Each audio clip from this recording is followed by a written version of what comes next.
दा समाथ' दा मा सम बेखौ मिथिखागौ नोंथांमोननि जायगायाव जों फैदों दा दाखालिसो एमपि इलेक्सन जाखांनायनि उनाव मा खारनाव जों दिनै आरो बेहाय माने बिसायख'थिनि नामाव भट बिनो फैखो बेखौ नोंथांमोना एसेबाबो थुलमुलै मिथिखागौ जाना जाहैबाय बे जायगायावनो नोंथांमोननिफ्राय जि जन माने एमएलए दङमोन दाख्लै बे एमएलए जयन्त बसुमतारी एमपिआव देरहालांनायखाय बे जायगाया खालि जानायखाय आरोबाव मोनसे नियम दङ लांदां जायगाखौ सुफुंनांगौ बेखौ एमएलए बिसायख'थिखौ आरो गेलेफिननानै जोङो स्टेटसिम दैथायहरनांगौ जाहैबाय आरो दा बेनि थाखायनो जिहेथु सिडलियाबो जिहेथु एमएलए एमपि जाहैनायलाय थिग बे रोखोमनिनो जयन्त बसुमतारीनि जायगायाव जोंहा निरमल बसुमतारीखौ माने इउपिपिएलनि दारा माने बेखौ हरफिनबाय बिसोरो आरो जोंनिया जाहैबाय बिपिएफनिया बिसायख'थियाव जोंनि बिपिएफ दोलोनिफ्राय सुद्ध कुमार बसुमतारी बिथांखौ जोङो बिपिएफनिफ्राय जोङो बिजाथि होबाय खोथाया बे आरो बिनि थाखायनो जोङो बे बिसायख'थिया जोंहा 13 तारिखआव जागोन ओमफ्राय 23 तारिखआव जोंहा बियो काउन्टिं जागोन आरोखि दा बे आरोखि बिनि थाखायनो जोङो बे फोसावदु मिलाव जों नुजाफैदों दा खोथा जाहैबाय जोङो बिपिएफनि थाखाय बिपिएफआव भट होनांगौ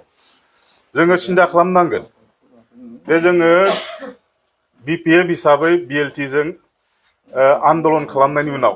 2003 सननि टेस्ट पेपाराव जोङो बिटिसि एकर्ड मोनदोंमोन जि एकर्डनि दारा जोङो समस्त माने जाति जनगोष्ठीखौ लाजोबनानै बे जोंनि बिटिसिआव 13-14तासो जाति गोष्ठीफोर जोङो दङ बेफोरखौ गासिबो लाजोबनानै सावरायलायनानै मोनसे मीमांसा जालायलायनानै नैबे एकर्डखौ जों खालामनो हादोंमोन आरो बे एकर्डआ जोंनि संबिजितनि जोंनि पार्लियामेन्ट जिथु बेहाय माने लवार हाउस बा आपार हाउस लकसभा राज्य सभायाव पास जानानै प्रेसिडेन्टनि साइन मोननानै बियो मोनसे एक्ट बा आयेन जानानै थादोंमोन जोंनि भारतनि संबिधानाव बे बुस्थुआ दासिमबो लिरजानानै दङ दा ओमफ्राय नै दाखालिसो जितु 2020आव 27 जानुवारियाव जितु माने जोंहा मोनसे आरो गोदान मथा मथि 17 बोसोरसोनि उनाव बिटिसि जाखांनायनि उनाव एनडिएफबि मोनब्रै फेक्सन आबसु इउबिपिअ खौ लानानै 27 जानुवारि 2020 सनाव मोनसे बिटिआर नामनि एग्रिमेन्ट जादों जों बेखौ एकर्ड होनना बुङा एकर्ड होनना बुङोबा बियो बिल पास जानानै मोनसे आयेन जानांगौबा प्रेसिडेन्टनि इनिशियेल बा सिगनेचार नांगौ जाना फैयो खिन्थु बे जायाखै जास्ट मोनसे एमअएस मेमरेन्डाम अफ सेटेलमेन्ट बे बुस्थुआ जादों बुजा फरा जालायलायदों आरोखि दा बिनि थाखायनो माखासे बुस्थुआ जोंनि बिटिसि जितु माने 2003 सनाव जितु मोननाय आरो दानि मोननायजों जोंहा बहुत आकाश पाताल दङ दा बिनि दारैनो आरोखि दा जोङो आवगायनिफ्रायनो गोग्लैसोनाय नैबे जायगाया जोंनि समग्र जोंनि बिटिसिआ जों बिराद खस्थ'यै दंमोन 2003 नि सिगां बिटिसि जानायनि सिगां जों माबायदि अबस्थायाव दङमोन बे ओनसोलनि जायगायाव माबायदि अबस्था जों रायजो जादोंमोन दा बेखौ जोङो जेब्ला बे फारागथिखौ लाबोयोब्ला जोङो 2003 सननि आवगायाव जोङो फुरानायाव जोङो थांग्रोनांगोन बा सानहरनांगोन होमब्लासो दानि जितु पार्थक्य बा फारागथि बेखौ जों मोननो हागोन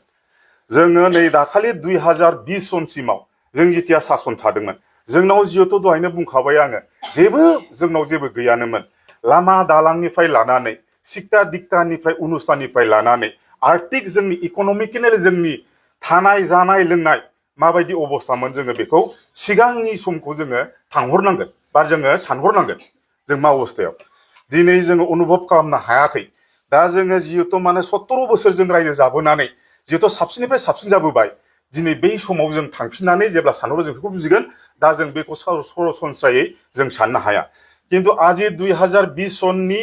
27 जानुवारिनिफ्राय जितु एकर्ड जाबाय नैबे एकर्डनि दारै जोंहा मा लाब जाखो गोलाव सम जागोन आं बुंजोबला बेखौ रिन्जय बिथाङा दा बुंगोन दा बिनि थाखायनो आरोखि आं बुंदों नैबे बिटिआर एकर्डजों जोंहा लाब जागोन ना लस जागोन निस्सय जोंहासो लस जानानै दङ दा लसआ ओरैबायदि जानानै दङ दे जि बुस्थुखौ जोङो एथ' टेक खालामनानै आं दहायनो बुंदों 13-14ता जाति गोष्ठीया जोंखौ बै समाव जितु बिटिसि एकर्डआव जोंखौ मदद होदोंमोन बिनि दारै जोङो समस्त बयखौबो सन्तुष्ट खालामनानै मोनसे बुजाफोराव फैनानै बे एग्रिमेन्ट जानाया एक जानायाव जोंहा माने बहुत लाब जादोंमोन आरो जि जायगायाव दफाफोर फैदों 39ता बे नैबे दफाफोराव जों बेखौ मोनजोबनायनि उनाव जोङो माने फ्राय सेपारेट स्टेट आलादा रायजो नङाबाबो बिनि गाहायाव साबसिन मर्यादा हिसाबै नैबे बिटिसि बड'लेण्ड टेरिटरियेल काउन्सिल बे बुस्थुखौ जों मोनो आरोखि दा नैबे बुस्थुखौनो बिसोर मोनो अल वाइन इन निउ बटल थारमाने फुराना जौआ गोदान बथलाव सोलायनाय लेबेलल' सोलायनाय आरोखि जाय बुस्थुखौ बिटिसिखौ बिसोरो दाख्लै बिटिआर होनना बुंबाय नामानो बिराद गिदिरनो रिजननो नर्थ इस्ट रिजन दा बेखौनो ओरैबायदि माने बुंना लाबाय बिसोरो दा बेजोंनो माबा मोनसे गोदान जागोन माबा मोनसे गोदान माने सृष्टि खालामबाय बेहायनानै खिन्थु रायजो राजाफ्रा जिहेतु जोंनि उपेन्द्रनाथ ब्रह्मनि जिथु सिमांमोन बे आलादा रायजो सोरजिनायनि मोनसे गेरेमसा हारि दानायनि बे बुस्थुआ जिहेतु जायाखैमोन जायनि दारैनो बिटिसिजों सन्तुष्ट नुयैनि थाखाय आलादा रायजो नांगौ होननानै जोङो लागाथार आरो आन्दलनजों दा एनडिएफबिनि दैदेननायाव आबसुनि दैदेननायाव हयथ' जोंबो एसेबाबो किन्सित पार्टियाव बिपिएफ थादोंब्लाबो जोंहाबो गोसो सिङाव साननाय दंमोन जितिया जोंनो सेपारेट स्टेट बा आलादा रायजो नांगौ जोंबो सिंजों सिं जों मदद होदों जों थिखादारमोन जोंबो गैयाबाबो बिसिनि राजा लामा हमथेनायाव बबेबा रेल रुख' खालामनायाव बबेबा मिटिं दावथिं खालामनायाव जोंबो स्रोद स्रोद जोंनिफ्रायबो डनेसन जोंबो हरदोंमोन दे जोङो फ्रन्ट साइडआव राजनितिखौ थादोंब्लाबो थिखादारब्लाबो फ्रन्टआव थायाब्लाबो जातिनि इसु उपेन्द्रनाथ ब्रह्मनि जिथु जोंनि बड'फा बिनि सिमांखौ जोंनि आल्टिमेट जोंनि सिमां बे जाफुंसारनायखौ जोंबो स्रोद स्रोद मदद होदोंमोन जायनि थाखायनो रोजा रोजा जोंनि बर' माखासे मानसिफ्रा सुबुंफ्रा बे आन्दलन जड़ित जादोंमोन जों गाज्रि मोना जाय बिथांमोना हयथ' नैबे आन्दलननि 2020नि 27 जानुवारिसिमाव सानदोंमोन बिनो रायजो जाबाय रिजन जाबाय बेसेबांबा गिदिर जाबाय न'खर न'खर साख्रि मोनसिगोन माने जोङो बन दाननानै जाग्रा माने जौ फाननानै जाग्रा बा अन्थाइ देनानै जाग्रा रावबो बिदि थाला गासिबो जोंनि हरिजोंथ' मा जाबावदों बेबायदि बुंदों आरोखि जिहेथु जोङो मोनसे सर' जाबोबाय जोंहा गोजोननाय गैया बे माने बिटिसिजोंल' जोंनि सिमाङा आलादा रायजो दा मानसिफ्रा बिदिनो 2020 सनाव बेखौनो जाबाय ना सानबाय जाथारबाय बेजोंनो जों गासिबो सन्तुष्ट जासिगोन जों गांनाय उखैनाय गासिबो जोबजोबसिगोनबा गरिबानो थालाबा न'खर न'खर साख्रि मोनजोबसिगोनब्ला बन दाननानै जाग्रा फाननानै जाग्रा जौ फाननानै जाग्रा गासिबो थालाब्ला नै बेयाव जों मदद होजोबनानै माखासे जोंनि खावसे बर' मानसिफ्रा रायजोफ्रा लैहोर लैहोर हाबबाय आरो मा खिन्थु दा बिनि उनावसो मोनथिनोसै होननानै जोंबो गामियाव एकदम थखन थुलायनानै बेरायग्रा बे बोराय बोराय आबौमोना दा थैनांगौ समावसो बड'लेण्डखौ मोनबायलाय आबौ ने धु थैथारसै बिसिना बाखाथारबाय थांबावबाय थखन थुनानै एकदम बाज्रं बाज्रं मोसाफालागासिनो दङ गानाथ' मोनसे दङ बेनिलाय बड'लेण्ड मोनहांहां सोरखौबा लायहांहां होदो दाना मोसादलागासिनोसै आरोखि दा बिदिनो बिदि माने भुल प्रसाद सानदोंमोन जामारबाय जों गोजोन फैबाय खिन्थु थाङै थुङै नै बोसोरै माने बुजिबाय दा मोनसे खोथा ओरैबायदिबो जाया होमबा सासे मोनसे न'खराव जेनेबा सोरबा मावग्रा जों रुवाथि होना होमबा बेयो संनानै जाहोबाय ओंख्रि माने बेदर फिसा मस्ला बानलु संख्रि गासिबो जोब्बाय खिन्थु सासे मानसि संबाय थानाय एखमबा जानो सुखुवाना नै आखाइ सोलायनानै एसे साबसिन जागोन नामाब्रा बिनिया अथ'स' बेखौ जानानै जों 17 बोसोर दंगासिनो खोथाखौ बुजिदों ना हाग्रामा सरखारखौनो जोङो बिदिजोंनो जिखिनि जायो एसे जों देहा पार्टि जोंनि जाथिया जोंनि बिटिसिया एसे गोख्रों फ्राद जाफैदों खिन्थु बिनि बादैबो नै बड'लेण्ड मोनसे सिमां नुथारबाय माने ओरैबायदि सिमां नुहोबाय माने ओरैबायदि जाजोबो नैबेनि खारनाव दिनै बे आखाइ सोलायनानै जोङो दस्रानि ओंख्रि ओंखाम जानोसै नामा गोथावसिन जागोन होननानै नायदोंमोन उनाव जानानै नायबाय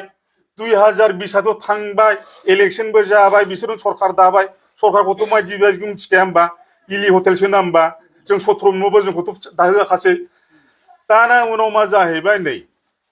ओंखाम संग्रा गोदान प्रमद बर'आ एखमबा संख्रि बारा एखमबा दैलाव एखमबा ओंखाम खामबाय जाला थावला नै दा रायजो राजाफ्रा आपनि आप माने बेजों जालालै होननानै लैजों जा लैहोर लैहोर जोंजों फैगासिनो दङ दा बिदि जानानै दङ खिन्थु जोङो बिफदआव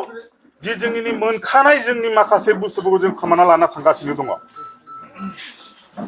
दा ओरैबायदि मोनसे बिफद जाना फैदों जों रायजोफ्रा जुदि साग्रिद जायाबा बिटिसिया जुदि गोमोरफिननांगौब्ला गोमाफिननांगौ मा जागोन दा ओरैबायदि लाइनाव गोमानानै थांगासिनो दङ जोंनि बिटिसिया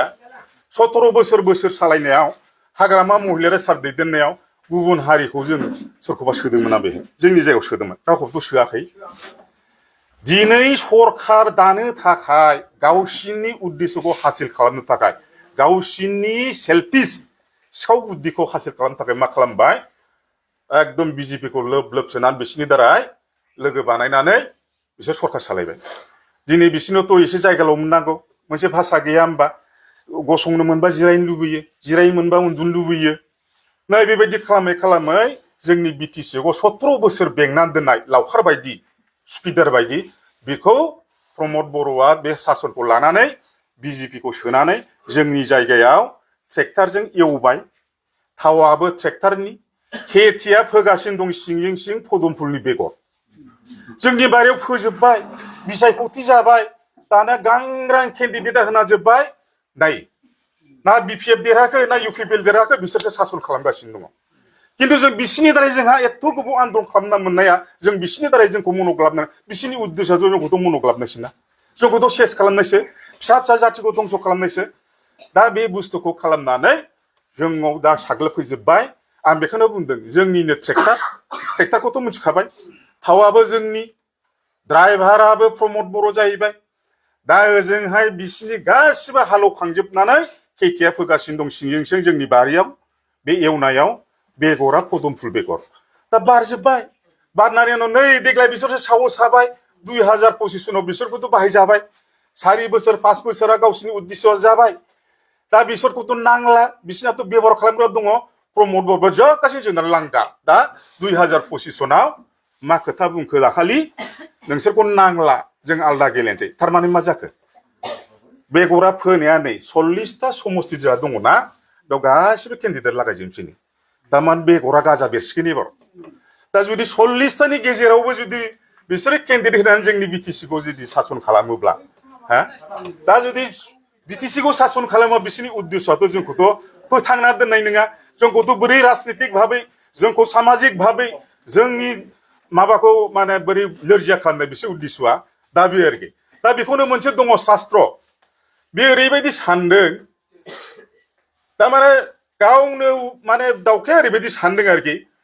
उखुम मुदायाव बानानै माने मालायखौसो नुदों आयु मानसिफ्रा दैबाना गिदिर जाबोखोलै लोब लोब फैबाय बिसाला बै मानसिफ्रा उमुक उमुक ना बबाव थाबावगोनलै अथ'सो उखुम मुदासिम फैबाय गावदे बबाव थागोन बेखौ आन्दाज गैया बियो हा गावहा बासा दं फिसा दं जुदि गाव थाग्राय गैलाब्ला बबाव थागोन बियो नै बेबायदि अबस्था जानानै दङ जों ओरैबायदि जाम्बा जाना दं बिद्रायाखै दा नोंथांमोनखौ जोंनि गामियाव फैयै फैयै मा खालामबोयो अरुणदय स्किम होआखै होनबा अरुणदय होनो माने जायनो बिपिएफआव थाङो बिसिनो होआ न'खौ दानगोननो सोरबाबा माने गंनै गंथाम लादोंनो गावसिनिया सोरनाबा अरुणदयखौ माने अरुणदया माबायदिया मोनो मिथिगौ अरुणदया जायफ्रा फिसाय थैजादों रान्दि मानसि खाना खुज्रा लेंग्रा बेंगुरा होनो जोङो बिसोर मोननांगौ जायफ्रा 40-45 बोसोर बाला जालांबाय खाफालाव लिरनाय गैया फिसाय मोनासै नै बिसोर बायदिया मानसियासो मोननांगौ किन्तु माने अरुणदय 1 अरुणदयआव मा जाहैबाय गासिबो गावसिनि मानसिया इउपिपिएलफ्रा जायफोर दङ सोरबा चेयारमेननि हिनजाव सोरबा मेम्बारनि हिनजाव सोरबा उमुक देवानिनि हिनजाव बे लाजोबाखै होनबा दा लाजोबाय मैया सरन बर' एमएलए सार बिथाङाथ' एमएलए नालाय मोनसे बुस्थुखौ आं स्पस्ट जाबावबाय आरोखि आं बेखौ एसे नोंथांमोननो फोरमायनो दा मा जाहैबाय एबारनिया अरुणदय 1 अरुणदय 2 बो गैलानो एबाराव अरुणदय 3.0 होनना बुङो बे बुस्थुखौ दा थार्ड फेजआव फैबाय बे थार्ड फेजआव फैबाय दाना मा जादों नोंसिनिथिं जादोंना जायाखै बे अरुणदयखौ खालामदों ना खालामबाय जोंथिं बिराद खालामगासिनो दं खिन्थु आरो मोनसे दं जोंथिंजाय बे दा माने सुबाइजार पार्ट नैबे बै सुबाइजारा जोंनिया बे माबा सुबाइजारा जोंनिया बल्दि बारनानै सुबाइजार पार्टआ बियो नोंसिनि बिसायख'थियाव सिदलिजों दंफायो एबाराव होनो मोनफागोन जोङो दा जोंथिंजाय मा खालामदों 1200नि दख'ना बाब ओरैबायदि माने 1200नि जों मिटिं खालामो जोंनि सेराव थायो जमा आबसुफिसाव थायो खिन्थु पार्टि अफिसाव थाया थाबाय जाय सोरनाव थांदों थाल लायै लायै लायै जोंनि मानसिफ्राथ' बाइक लायै लायै बेरायोना जोंबो बेरायो खिबुनावनो थोबा हाबफैफिननानै दख'ना हैबाय खुलुम हैबाय फाथै जरा होननानै नोंसिनावनो फैसा होलांदों नामा दाथ' गायलायनाय एखमबा माने धोरोम बिजाबखौ खिथायनो समाय लाहैयो दे बुं दे नों जोंनियाव भट होगोना होआ दे नों थिथ' सोलायखाथारबायलै नोंखौ बिसास मोनासैलै नै बेबायदि खालाम जोंथिंजाय बायध'था जादों ओरैबायदि दुरबल जाबाय बिसोरो माने धोरोमनि नामाव बसमाय लाहोनांगौ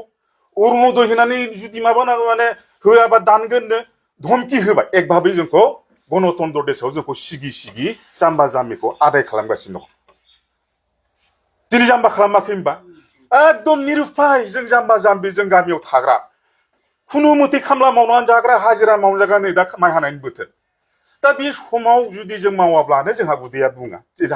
दिन हाजिरा मावाब्लानो दा बेफोरबायदि मानसिखौ जुदि अरुणोदय होयोब्ला 1200-1300 मोनोबा मा लस दङ गैयाथा गैया बिखेखौ नागारथुनसैलै नैबे मोनसे एक रोखोमनि राजनितिक सिगिनाय षड़यन्त्र किन्तु एबाराव बे जाला जिहेतु गावसिनियानो एकदमबारे सोरबा एकदम सना गिदिर गिदिर गानग्रा चेयारमेननि हिन्जावआथ' मालाबा गरिब जायालै मेम्बार हिन्जावआबो गरिब जायालै बेथ' रान्दिबो नङा खाना खुज्राबो नङा बेंगुराबो नङा बोरै मोननांगौ बियो दाना सरकारा मालाय मोनथिखुमानानै दङ बे एकदम 1-2 अरुणोदय फार्स्ट बेच सेकेन्ड बेचखौ बन्द' खालामना दोनबाय दा अरुणोदय जेबो गैया बिसोरो लाना फैयो बे डुप्लिकेट 3.0 जिथु फैगोन ना दाबो लन्च जायाखै नैबे एमएलए बिसायख'थिनि उनाव हयथ' बे जागोन आरोखि दा गैथ'आ दा ओरैबायदि गैया नैबे माने 3.0 बियो ओरैबायदि जागोन जाहैदों बै फुराना जिथु माने अरुणोदय 1 अरुणोदय 2 बिसोर जायफोर लादों बेबो जेबो थाला निल बे गैला गोदानै 3.0 नि जायफोर दङ मोनदोंमोन बिसोरबोथ' गैखाला गोदान एप्लाइ खालामफिनजोबनांगौ दा एप्लाइ खालामफिनोबा ओरैबायदि दाना बै जिथु माने नोंसिनि भट सेन्टारा बहाय बे सेन्टाराव नोंसिनि भट सेन्टाराव सोब गारिनि मुरुबि सोरबा गावबुरा सोरबा प्रेसिडेन्ट रायजो राजाखौ बासिनानै जायखौ होनो साथामखुरि बेयाव बासिग्रा थिसनना होसिगोन आरोना बिसोरसो बासिसिगोन हो ओमफ्राय सरकारनि जायफोर माने बै एसडिअ डिसि बिसोर मालाय सरकारि मानसिखौ बेयाव चेयारमेन बा मेम्बार बेफोरबायदि फाथिना हरफागोन नङा होमबा बेबायदि खालामना होगोन आरोखि दा बिनि थाखायनो बिदि नंला दा मानो बिदि खालामनांखो बै आवगैदि माहाजोन मोनथावि मानसियानो बै क्राइटेरिया जिथु लिरना दोन बेथ' मिलायासैना नै बिनि थाखाय नैबे बुस्थुखौ बाध्य खालामनांगौ जाबाय आरोखि दा ओमफ्राय जायफ्रा आरो नैबे न' बे आइवाइ न' नाम्बा जोङो सिदायै प्रधान मन्त्रि मामोन बियो बे न'आ बे न'खौबो दा गोदान फैसिगोन आरोखि हयथ' बे 2 लाख 2.5 लाखसो जागोन बिसोरो गावसिनि मानसिनिल' होआखै होनबा बे बिपिएफलै बेनो होआलै बे उमुखसोलै जोंनि बिरुद्धलै बेनो होआलै दा गावसोरजों गावसोरनो बेखौ होलायनो नागिरदों बेबो ओरैबायदि बेयाव मोनसे वेबसाइट अनलाइन एप्लाइ खालामनानै माबानानै दङ बेखायनो जब कार्ड आइडि नाम्बार नांगोन नोंनि भटार कार्ड नांगोन किसुखौ होनानै जोंनाथ' नैबे बर' बाजाराव गोग्लैयो बर' बाजार माबायाव प्रानजित होननाय सासे गथ' दङ जोंनिनो बे ब्लकआव मावग्राया बेनोल'है जोंनि मानसि आरो नङाबा आंखौ बुंहर दा नोंसोरबो जोंनि बे पार्टिनि मानसिफ्राबो बेखौ मावना होआखै अननानै बिसोर गालाङोबा गालांथों खिन्थु नोंसोरो लांनानै बेनोल'है नोंसिनासो सिगां फैगोन बिसोरथ' जमा खालामना लाङोना होमब्ला बिसोर लेट जाबावो नै दाख्लैनि बे फैसा 3,000 4,000 न' मोननायाव जानानै सोरनिखौबा लेट होदोंना होथ'वाखैमोन गावसोरथ' जमा खालामना लांबाय दा जोंनि थ्रुयै थांनानै डाइरेक्टनो आपल'ड अनलाइन खालामनानै दा जायफ्रा माने फैसा होआखै बिसोरसो थाल्ला थुल्ला थाब फैग्रोदों आरोखि दा बेखायनो फैसा होनानैथ' बिसोर सिगिखाबाय जाख्ल'नाय गैया जाम्बा जाम्बिखौ 3,000 5,000 10,000 लादों जोंथिं नोंसोरथिं लादों ना लायाखै मेम्बार चेयारमेनफ्रा आं मिथिया दा बेबायदि खालामदों बिसोरो होमबा आरो दा मोनसे लास्टआव नैबेथ' बेथ' थांबाय लास्ट किस्ति थाया होमबा नेग्राजों जब कार्डजों दिरुना बे माबाया वेजेस होनना बुङो बेखौ 18,000 ना बेसेबां मोनो बेखौबो बिल मास्टार रुलाव बिल खालामना सोनांगौ बेखौ दा सोलानो तारमाने बेयाव सोनाय लोगो लोगोनो जोंनो फैसा होना होआ 50-50 खालामनांगौ सोरबाथ' होआना होआबा था दा सोरनिखौबा बिदिनो केन्सेल खालामना होदों आरोखि दा बे रोखोमनिनो बिसिनि सरकारा बेबायदि बेखायनो नैबे आइवाइ न'आवबो नोंसोरो जायफ्रा आइडि दं मोनाखै बिसोरखौ गासिबो आरो हानायमानि गामिनि मानसिफोर जाया माने एसे दंनाय गैयैजों खोथाखौ हरजोब मालाय सरकारा सार्भे खालामनाय जायो मोनथाव हरगोन नङाबा एनआइनि जागोन बेखायनो नांगौबा हरजोब थांगोन मालाय सरकारि थांगोन बे प्रमद बर'नि थांगोन आंनिबोथ' थाङाना दा बे आरोखि ओमफ्राय नैबे जायफ्रा माने रेशन कार्डआवबो थिग बे रोखोमनिनो अनलाइन एप्लाइ खालामनो हायो आरोखि दा बेबायदिनो आं बारा बुंला जोंहा बेफोरनि बुंनायनिनो एक्सपिरियेन्स दंखायो आं बारा बुंनायनि आंहा सर'बो गैया जाहक आंबो बारा गोजाननि नङा बै माबानिनो सिंफ्लांगुरि गामिनि ओइ बोरो आमायसोआ ओइ बे बैनिनो सुबाइजार सिंफ्लांगुरि बे मालिपाराया बिनिनो मानसि ओमफ्राय फ्राय जों बेहायथ' नैबे बे सनजय जों मावरा होनो बिथांमोनाबो जोंजों लोगो हयलाय जों एखे लोगो फरायनाय फ्राय मानसिखौनो प्रिमलावथ' प्रिमल थाखाबाय गोदो कलेजनिफ्रायनो जों लोगो एखे बैसोनि दा बेखायनो बेखौनो दा फैगौ बे इलेक्सनाव माने जेरैखि जाया नैबे मोनसे जोंनि दावहा बे दावहायाव अयनायनिफ्राय बिपदनिफ्राय जाथि रैखा खालामनो थाखाय बे मोनसे दावहा बेयाव जों बयबो जगदान होखाथारनांगोन नोंथांमोना नैबे अरुणदयजों होन माजों सिगिदोंबा बेखौ दा आं बुंनायखौ स्पस्त जाबाय दा गिनांगौ गैया बियो गोदान 3.0 जागोन बे एकदम बेहाय माने बे गामिनि माखासे रायजो राजाफ्रा जायफोर मेम्बार पार्टिना दोनगोन बेफोरसो सेलेक्सन खालामगोन आरोखि दा आवगैनो बे गांलाब गांथाब सना गानग्राफ्रा बे गावसोरनो अरुणदय लाग्राफ्रा बे गैला बे मोनला बियो गैखाला गोदानसो जाजोब्बाय बियो गोदानसो जाजोबगोन बेखायनो जाय मेम्बारखौ पार्टि नोंसोरबो नोंसिनि मानसिखौ जोंनि मानसिखौ सोफानो हानाय रायजो राजाफ्रा बेखौ खालामना दोन आरोखि दा बेखिनि आरोखि दा फैगौ इलेक्सनाव नोंथांमोना ज'यैनो बिदिनो जोंनि बिजाथि सुद्ध कुमार बसुमतारीखौ देरहाहरगोन होननानै आरो देरहानायाथ' देरहागोन आरो बे देरहानायानो सेमि फाइनाल जेथिया 2025 बिदिनो ज' लोगो मोनलायलायगोन आरो हाग्रामाखौ पुनरबार जों सरकाराव लाफिननो हागोन बेखिनिखौ आसा खालामनानै आंनि बुंनायखौ दोनथ'बाय गोजोन्थों